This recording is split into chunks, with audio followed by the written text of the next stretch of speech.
80,000 रुपए रेंट है, 4 महीने सिक्योरिटी है। उसके बाद अगर दुकान नहीं चली तो दुकान से वापस रेडी पे आ जाऊंगी। इतना बेसन फेंकूंगी मैं, इतनी अमीर हो गई मैं। और ये भाई मस्टैंग को नहीं देखते भाई, मस्टैंग के अंदर से क्या निकलने वाला है। ओ भाई साहब, दिल्ली की बड़ा पाव मस्टैंग के अंदर कर क्या रही है। वायरल वड़ा पाव गर्ल अब स्टॉल की जगह मुस्टैंग से वड़ा पाव बेचेगी। मतलब शॉप के रेंट के लिए पैसे नहीं है, लेकिन मुस्टैंग के लिए पैसे है, जिसका पर डे का एवरेज रेंट 5,000 तक जाता है। शॉप के रेंट के लिए 80,000 रुपए नहीं है, लेकिन मुस्टैंग के रेंट के लिए 1.5 लाख रुपए जरूर है। और अगर ये मुस्टैंग इन्होंने खरीदी है तब तो शॉप भी खरीद सकते थे। तो कुल मिला के मामला कभी पैसों का था ही नहीं। मेन बात थी हाइप की, जो नहीं मिल रही थी कॉन्ट्रोवर्सीज से। और कॉन्ट्रोवर्सीज के लिए भी लड़ाई की एक वजह होनी बहुत जरूरी है, जिसका मेन एजेंडा सिर्फ पब्लिसिटी स्टंट है। जो इनके केस में पहले एक सोसाइटल इशू था और अब ये मुस्टैंग बनेगी। देखो, हर बिजनेस में प्रोडक्ट को बेचने के लिए मार्केटिंग स्ट्रेटेजी होनी चाहिए, और इनके केस में इनका प्रोडक्ट वड़ा पाव नहीं, ये खुद ही है। और इसलिए इनकी मार्केटिंग स्ट्रेटेजीज भी अलग है, और वो स्ट्रेटेजी इनके लिए काफी बेनिफिशियल है, but at the same time वो सोसाइटी के लिए भी काफी डेंजर है। लेकिन उस चीज को करने में ये काफी माहिर है, इसीलिए तो इतनी सारी कंप्लेंट करने के बाद भी इनका कोई स्टॉल भी नहीं हटा पाया था। इनको कोई हटाने के लिए बोलता है तो उनका एक ही आंसर रहता है कि मैं वड़ा पाव तो बेच रहा हूं, उसमें मेरी गलती क्या है। तो तुम्हारी गलती क्या है वो तुम्हें इस वीडियो में पता चल जाएगी। शॉप रेंट में लेने को बोलो तो बोल दे कि अगर कस्टमर नहीं है तो रेंट कौन भरेगा। 90,000 प्लस पगड़ी, फिर खर्चा, लाइट, पानी, नौकर, सबके खर्चे। कहाँ से लाऊंगी इतना पैसा? तो उसके लिए इनकी इनकम भी देखेंगे। तो सारी चीज को डिकोड करने के लिए शुरू से शुरू करते हैं। आज अगर रेडी से घर जाती हूँ ना, दिमाग में टेंशन नहीं होता मैम कि मुझे 80,000 रुपए रेंट देना, 4 कस्टमर कम आया तो। पति चला रहा है 14 प्रो मैक्स, एक दुकान ले लो, दुकान लेने के लिए पैसा नहीं है, इसके लिए पैसा है। अब बड़ा पाव नहीं बिक रहा, अब चेहरा बिक रहा है। देखो, वायरल वड़ा पाव गर्ल पहले हल्दीराम में काम करती थी, और जो उनकी मदर इन लॉ है वो भी पिछले 14 साल से टिफिन डिलीवर कर रही है। तो कुल मिला के फूड इंडस्ट्री की नॉलेज थी, इसलिए इन्होंने 2 साल पहले वड़ा पाव का स्टॉल लगाना शुरू करा। और साथ ही साथ चंद्रिका सोशल मीडिया में भी फनी रील बनाया करती थी। तो कुल मिला के खाने की भी नॉलेज थी, प्लस सोशल मीडिया की भी पावर पता थी। तो जनवरी में इन्होंने दोनों चीज को मिक्स करके एक रील बनाई, जिसमें 26 मिलियन व्यूज गए। अब उसके वायरल जाने का रीजन बड़ा सिंपल था। देखो, आज के टाइम इंस्टाग्राम पे मोस्टली लड़कियों में न्यूडिटी बिकती है, लेकिन चंद्रिका ने जो रील डाली थी उसमें उनकी इमेज ऐसे पोर्ट्रे हो रही थी कि एक सुंदर लड़की काफी हार्डवर्क कर रही है, जिनको एक होप की जरूरत है। और उनकी उस रील ने बाकी न्यूडिटी कंटेंट को कॉन्ट्राडिक्ट कर दिया था, जिससे लोगों ने चंद्रिका को प्रेज भी करा और उन्हें काफी पॉजिटिव रिस्पांस मिला, जिससे उनकी रीच भी बढ़ी। फिर फूड ब्लॉगर ने भी वहां आना शुरू करा, और यहाँ से एक चेन रिएक्शन बन गया। मतलब चंद्रिका दीक्षित इसलिए वायरल जाने लगी क्योंकि फूड ब्लॉगर उन पे वीडियो बना रहे थे, और फूड ब्लॉगर इसलिए वीडियो बना रहे थे क्योंकि चंद्रिका दीक्षित वायरल हो रही थी। और ऐसे करते करते और भी फूड ब्लॉगर ने आना शुरू करा, जिससे उनकी पॉपुलैरिटी बढ़ने लगी। और देखते ही देखते उनके स्टॉल में काफी सारे लोग आने लगे। और इस चीज में कुछ भी गलत नहीं था, अपनी मार्केटिंग करने में कोई गलत चीज नहीं है, लेकिन दिक्कत तब होती है जब वहाँ पे हद से ज्यादा भीड़ बढ़ जाती है। तो खाने की सप्लाई कम थी, लेकिन डिमांड काफी ज्यादा थी। तो उससे ही देखते हुए और भी लोगों ने वहाँ पे अपने स्टॉल लगाने शुरू करे। आज के दिन तो 30 से 35 लगभग जो है वहाँ पे पहुंचे और रेडी लग रही है। 30 से 35 स्टॉल वाले वहाँ पे और आ गए थे। और जहाँ पे इनका स्टॉल लगता है वो दिल्ली में पीतमपुरा में है, और मेरा कॉलेज भी वहीं पे है। तो मुझे पता है वो कितना पॉश एरिया है। वहाँ पे तुम्हें घर की जगह बंगले ही मिलेंगे, और ऑल्टो की जगह मर्सिडीज, ऑडी वहाँ पे बहुत कॉमन है। और जहाँ पे इनका स्टॉल लगता है उसी के पास 6 से 7 सोसाइटीज है। तो वहाँ पे भीड़ इतनी बढ़ गई कि उन सोसाइटी वालों को ही उस भीड़ को पार करने में 15 से 20 मिनट एक्स्ट्रा लग रहे थे। कल को किसी बच्चे का एग्जाम हो या किसी की तबियत खराब हो जाए तो वहां से तो जाना ही मुश्किल हो जाएगा। प्लस भीड़ के चक्कर में वहाँ का माहौल भी खराब हो रहा था। कुछ लोगों ने ड्रिंकिंग शुरू कर दी थी, रात में वहाँ पे गाड़ी लगाकर उसका मिसयूज करना, प्लस इन फ्यूचर में और ज्यादा ड्रिंकर्स का बढ़ना, चेन स्नेचिंग, बच्चों का ना सेफ रहना, और क्राइम बढ़ने लगते। और लोगों ने वहाँ पे करोड़ों के घर लिए होंगे, महीने का मेंटेनेंस चेक दे रहे होंगे, तो वो इतनी दिक्कतें क्यों झेलेंगे। तो उन्होंने वायरल वड़ा पाव गर्ल के अगेंस्ट कंप्लेंट फाइल करी, लेकिन कुछ भी नहीं हुआ, क्योंकि चंद्रिका को खुद कहना था कि उन्होंने एमसीडी वालों को 25 से 30,000 रुपए दिए हैं। और इसमें सोसाइटीज वालों का भी कहना था कि पुलिस वाले एमसीडीज इसलिए कुछ नहीं कर रहे क्योंकि वो चाहते हैं कुछ टाइम में पूरा फूड मार्केट बन जाए। खड़े होने के 500 रुपए देते हैं, आप देते किसको है ये तो देखना पड़ेगा। एमसीडी लेती है, पुलिस लेती है, कौन कौन लेता है ये तो सारे ये लोग बताएंगे। जो खुद अब वो तो खुद अपने यूट्यूब चैनल पर बताता है जी हम 25,000 रुपए देके 30,000 रुपए देके खड़े हो रहे हैं, जब और से ज्यादा एविडेंसेस और क्या चाहिए। नहीं तो बगैर खिलाए पिलाए तो आप कोई रेडी कभी दिल्ली में तो कहीं लगा ही नहीं सकते आप, जिससे कि वो यहाँ से मोटा ऊपर का पैसा कमा पाए। एंड इट मेक सेंस, क्योंकि इतनी सारी कंप्लेंट के बाद भी इलीगल प्लेस पे कोई इतने टाइम तक स्टॉल कैसे लगा सकता है। तो जब उनके स्टॉल नहीं हटे तो सोसाइटी वालों ने खुद ही एक्शन लेने शुरू करे, जिससे वहाँ पे कलेश मचे। दीदी ने खूब विक्टिम कार्ड, वुमेन कार्ड खेला, और उस पूरी चीज को खुद ही रिकॉर्ड करके अपने ही अकाउंट में अपलोड कर दिया। इवन अगर तुम इनका इंटरव्यू भी देखोगे तो कहीं पे ये रो रही है, तो कहीं पे बस ये अपने इमोशनल कार्ड ही खेल रही है। यहाँ तक कि इंटरव्यूअर को ही बोलना पड़ गया था कि मेरा सवाल ही कुछ और है। अब ऐसे में इंसान देखेगा तो एक बार को इमोशनल हो ही जाएगा, लेकिन होना घूमना मत, क्योंकि बहुत चालाक हैं। हल्दीराम में जॉब करती थी, जॉब मैंने अपने बेटे के लिए छोड़ी क्योंकि उस दिन जेब में 2000 रुपए नहीं थे।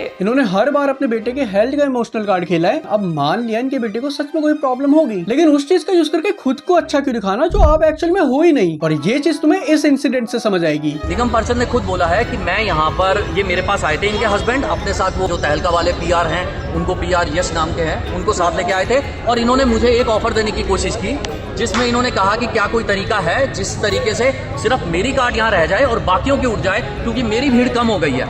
इन्होंने क्या करा, जैसे इनके कॉम्पिटिटर बढ़ने लगे, इन्होंने एक बहुत बड़े राजनेता से एमसीडी ऑफिस में कॉल लगाया कि हमारी छोड़ के सबकी रेडी हटवा दो। जब एमसीडी ऑफिस ने मना कर दिया कि हटेगी तो सबकी हटेगी वरना किसी की नहीं हटेगी, तो ये खुद एमसीडी के ऑफिस जाके ये बोल के आ गए कि सबकी रेडी हटा दो, और उसी दिन ये खुद ही वहां नहीं आए। अब तुम सोच सकते हो कि कोइंसिडेंस भी तो हो सकता है कि उस दिन उन्होंने नहीं लगाया होगा अपना स्टॉल, लेकिन तुम गलत हो, क्योंकि इन्होंने स्टॉल भले ही नहीं लगाया, लेकिन स्कूटी में राउंड मारने जरूर आई थी ये देखने के लिए कि बाकी लोगों के स्टॉल हटे या नहीं, और वहां लोगों ने पकड़ भी लिया था। अब जो एक्चुअल में इमोशनल इंसान होता है वो दिल से भी अच्छा होता है, दूसरों की भी परेशानी समझता है, लेकिन इन्होंने उन नीडी पीपल के स्टॉल हटवाए जिनका किसी का हस्बैंड नहीं है, किसी की बेटी बोल नहीं सकती, किसी और की हेल्प हो रही है, अमीरों की हेल्प हो रही है। मेरे हस्बैंड नहीं है, मैं सिंगल लेडी हूँ और मैं यहाँ काम कर रही हूँ, रोड पे आके काम कर रही हूँ। बोल नहीं पाती, सुन नहीं पाती, मजबूरी में ये है वो नहीं, इनकी रेडी उठी उस दिन उनकी नहीं उठी। तो जब इनकी अपने पे आती है तो इनकी वो इमोशनल कहानी शुरू हो जाती है, लेकिन वही चीज दूसरे के साथ भी तो हो सकती है, तो तब इनके दिमाग में वो चीज क्यों नहीं आई। चलो अब भी तुम्हें लग सकता है कि कोई मिसअंडरस्टैंडिंग हुई होगी, वो एक्चुअल में अच्छी होगी, इमोशनल होगी, नहीं खेलती होगी कोई कार्ड, तो ये वाला इंसिडेंट भी देख लो। भंडारे देखिए भाई साहब, मंदिरों में होते हैं, सामने वो मेन रोड पे काली मंदिर है, शनि मंदिर है, वहाँ पर दुनिया भंडारे करती है। यहाँ भंडारा खाने आएगा कौन? यूट्यूबर्स आएंगे क्या भंडारा खाने? वहाँ आ सकते हैं ना भंडारा खाने लोग, कोई सेंस है इस बात की? 30 अप्रैल को इन्होंने अपने बेटे के बर्थडे के लिए फ्री वड़ा पाव का भंडारा रखा, उसी जगह पे जहाँ पे ये अपना स्टॉल लगाती है। ये जानते हुए कि वहाँ पे ऑलरेडी भीड़ के चक्कर में काफी कलेश मचते हैं, तो कोई भी इंसान अपने बेटे का बर्थडे क्यों खराब करना चाहेगा ये करके। बल्कि इन्हें पुलिस स्टेशन में बुलाया गया था, इन्होंने वहाँ सॉरी लेटर भी लिख दिया था कि हम यहाँ पे भंडारा नहीं करेंगे, मंदिर में जाके करेंगे, लेकिन फिर से मूर्ति लेके उसी जगह पे पहुंच गए। और जब लोगों ने इनसे पूछा कि तुम्हारे पास परमिशन कहाँ है, तो उन्होंने भगवान की फोटो दिखा दी कि ये रही परमिशन। जय गुरु जी, जय गुरु जी, जय गुरु जी।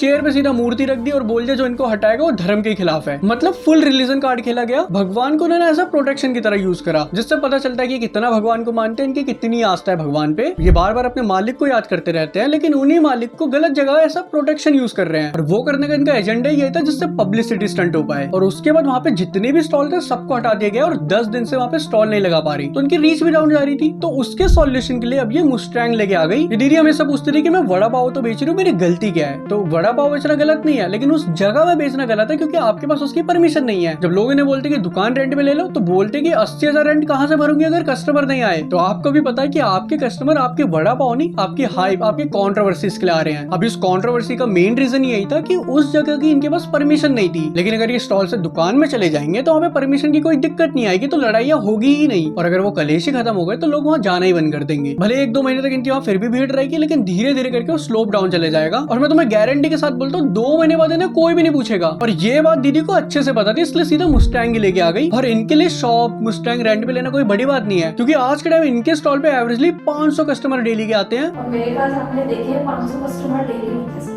जो कि 1500 वड़ा पाव खरीदते हैं, यानी कि डेली की 75,000 की सेल और महीने की 22.5 लाख रुपए की सेल। इतनी सेल बड़े बड़े आउटलेट भी नहीं कर रहे जो ये रेडी पे कर ले रही है। साथ ही साथ ये इंस्टाग्राम पे भी इन्फ्लुएंसर है। अगर तुम ये चार्ट भी देखोगे तो जो मैक्रो इन्फ्लुएंसर होते हैं, यानी कि जिनके 1 लाख से ज्यादा फॉलोवर होते हैं, वो 60,000 से लेकर 1,60,000 रुपए तक चार्ज करते हैं। तो अगर दीदी 1 लाख रुपए भी चार्ज करे और हाइप के अकॉर्डिंग इनके पास मिनिमम 4 प्रमोशन भी आ जाए, स्टॉल से 22.5 लाख की सेल और यहाँ से 4 लाख रुपए, क्योंकि आए दिन दीदी सट्टा तो प्रमोट करते ही रहती है, क्योंकि सट्टा प्रमोट करना गलत थोड़ी है। दूसरों के तो पैसे डूबेंगे, उसमें गलत क्या है। दीदी का तो घर बन जाएगा, काफी प्रॉब्लम है उनके पास। तो पैसा तो है लेकिन दुकान लेने का फायदा नहीं है, इसलिए मुस्टैंग का यूज कर रहे हैं। अभी मुस्टैंग के अंदर वड़ा पाव तो बनाएंगे नहीं, तो या तो ये शॉप ही लेंगे छोटी सी, या फिर कोई स्टॉल ही लगाएंगे। लेकिन अभी इनका मेन यूएसपी इनके वड़ा पाव नहीं, इनकी मुस्टैंग होने वाली है। और दूसरी चीज, इन्होंने हर बार बोला कि हमारे पास पैसे नहीं थे, और अभी ये सीधा मुस्टैंग लेके आ गए, तो सीधा सवाल उठेगा कि भैया तुम तो कहाँ से गरीब हो। तो ऑल ओवर इनकी एंगेजमेंट ही बढ़ेगी। तीसरी चीज, एक लग्जरी गाड़ी के अंदर वड़ा पाव बेचे जा रहे हैं, तो वो भी अपने आप में यूनिक है, तो वो भी इनकी हाइप ही बढ़ाएगा। लेकिन सिर्फ 2 से 3 महीने महीने तक, क्योंकि तुम कितने ही मजे ले लोगे सिर्फ मुस्टैंग में वड़ा पाव देखते हुए। देखो चेंज यहाँ पे कांस्टेंट है, क्योंकि लोग एक टाइम में बोर हो ही जाते हैं, तो तुम्हें चेंजेस करते रहने पड़ेंगे और वही ये कर रहे हैं। लेकिन जब तक इनकी पहचान इनकी लड़ाइयों की जगह इनके प्रोडक्ट से नहीं होगी, तब तक ये सक्सेसफुल नहीं हो पाएंगे, क्योंकि ना तो उससे इनकी दुकान चलेगी, ना ही लॉन्ग टर्म तक सर्वाइव कर पाएंगे। तो जिनकी पूरी मार्केटिंग चल रही है काफी बढ़िया, लेकिन शॉर्ट टर्म के लिए। बाकी मीम मार्केटिंग, PR कैंपेन्स, ये पूरा सिस्टम काम कैसे करता है ये मैंने इस वीडियो में बता रखा है, तो जाके देख लो।